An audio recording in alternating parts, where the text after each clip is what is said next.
नाही, operation tiger हे तुम्ही केलेलं नामकरण आहे, बरोबर आहे. रोज आज जरी तुम्ही संध्याकाळी नंदनवनला किंवा कुठं साहेबांच्या ऑफिसला किंवा बाळासाहेब भवनला जरी तुम्ही फोन करून विचारला तरी पक्षप्रवेश हे सुरूच आहेत. त्याच्यासाठी काय टायगर ऑपरेशनची गरज नाही. तुमचा जो प्रश्न आहे तो थेट खासदारांपर्यंत पोहोचतो याची मला पूर्ण कल्पना आहे. पण याच्यावर स्पष्ट साहेबांनी भूमिका घेतलेली आहे की एखाद्याला भेटण्यासाठी मला काय गोपनीय भेटायची आवश्यकता नाही. म्हणजे साहेबांना मी जाहीर सगळ्यांना भेटलेलो आहे, परंतु त्या खासदारांच्या बाबतीमध्ये कुठेही बैठक झालेली नाही, कुठेही गुपित मिटिंग झालेली नाही. त्याच्यामुळे ते टायगर ऑपरेशन राबवणं साहेबांच्या मनात देखील नाही, ही भूमिका साहेबांनी स्पष्ट मांडलेली आहे.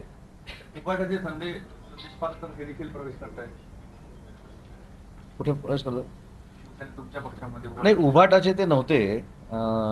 ज्यावेळी ते नगरपालिकेच्या उमेदवारीला उभे राहिले ते सर्वप्रथम ते माननीय एकनाथ शिंदे साहेबांना भेटले. त्यावेळी आमची आणि मित्रपक्षाची तिथे युती झाली नव्हती.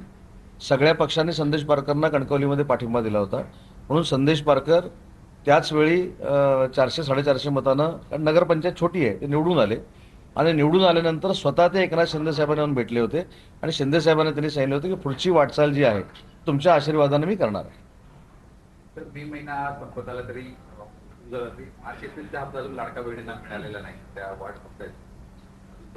पण काल याच्यावर संबंधित अजित तटकरेंनी सांगितलं की येत्या 7-8 दिवसामध्ये किंवा 2 दिवसामध्ये झाला पण असेल, मला माहीत नाही. त्यांचे स्टेटमेंट मी बघितली होती की ते पैसे रिलीज करत आहेत.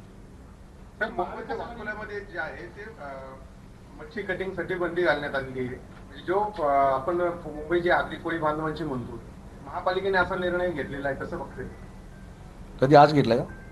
ते मला माहिती घेतो, मला माहीत नाही. आता हे जे निर्णय महानगरपालिका घेते, महानगरपालिका स्वायत्त संस्था आहे, त्यांनी तो का निर्णय घेतला आहे तो मला विचारावा लागेल ना, मी विचारून सांगेन.